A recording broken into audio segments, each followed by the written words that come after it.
Hey guys, today we'll take a look at my Lord of the Rings video game collection.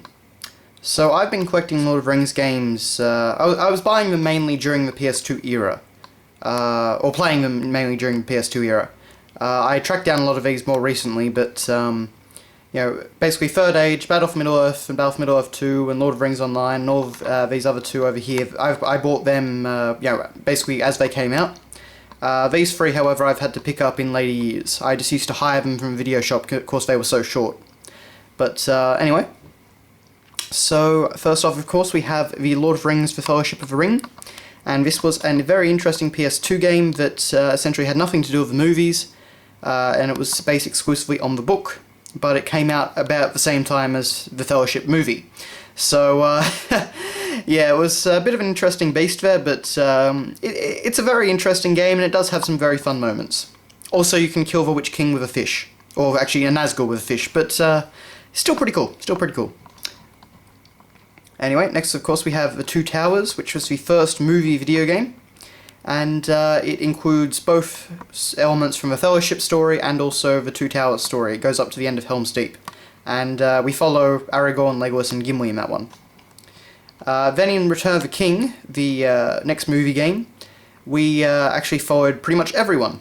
So we had Aragorn, Legolas, Gimli, Gandalf, Sam, Frodo, I think Pippin and Merry as well, and you know, they really tried to basically bring everyone in and tell everyone's story this time. So as a trilogy, or even just a duology here, you know, these games are pretty great, particularly Two Towers and Return of the King. I mean, they are a lot of fun. Personally, my favourite is Two Towers. Then we have Third Age, which was actually another movie-based game, and well, kind of a movie-based game. Basically, it told events that another fellowship was going on a journey during the time of the films, and like they run into Gandalf at the Balrog fight and stuff like that. The story is very, very, very non-canon, but it was still a fun enough adventure. It's actually quite a deep RPG from what I understand. The random battles basically made me quit on this game back when it was first released, but it uses a lot of cool scenes from the movie, and it has a lot of lore and things like that, so it's a fun enough game if you're looking for a Lord of the Rings RPG. I think that would probably be your only option. Then we have Battle for Middle-earth, and this game was incredible. You know, this is it's a strategy game, but basically it takes you through every major, you know, war in the movie and that sort of thing. Like, you have to actually hold out for 40 minutes in the Battle of Helm's Deep, just doing whatever you can to survive and stuff like that. It is a fantastic strategy game. 2 words of advice: fire arrows. And then we have the sequel, which actually changed a fair bit from the first one. A lot of people they pick one or the other as their favourite pretty easily, because they are quite different games. But in the end, it's still another fantastic Lord of the Rings strategy game, and in some ways I like this one more, and in some ways I like the original more. It's really hard to say, but this actually has a very interesting campaign mode, because it tells the, well, tales of the war in the north. Basically between, you know, with all the elves and the dwarves fighting off the goblins and things like that. So it shows us a different side of the Battle for Middle-earth, and I thought that was a really neat concept. Then we have the Lord of the Rings Online: Shadows of Angmar, and I was following this game since it was Middle-earth Online back in the day, and waiting quite anxiously for it because the possibilities were endless.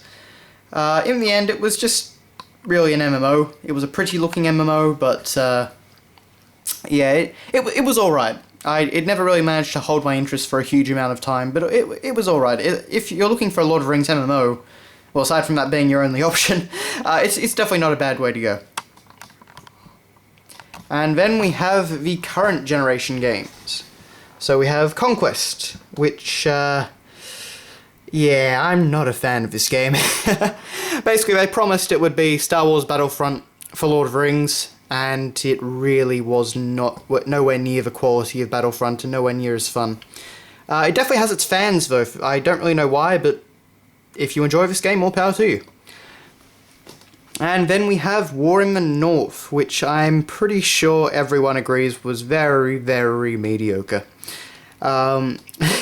As I said in my unboxing of it, you know, if your quote on the front of the box is from Zoo magazine, we have a problem, I think.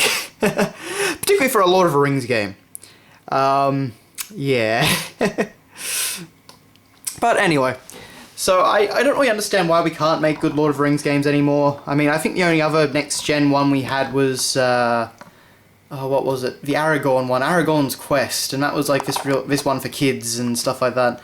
And we've had a few phone games, I think, and I don't know, I don't really understand why we can't just make another epic console Lord of the Rings game, but I kind of hope The Hobbit would rebirth all that, but oh well. At least the ones we do have are pretty damn good. So that has been my Lord of the Rings game collection. Thanks a lot for watching, guys, and I'll see you later.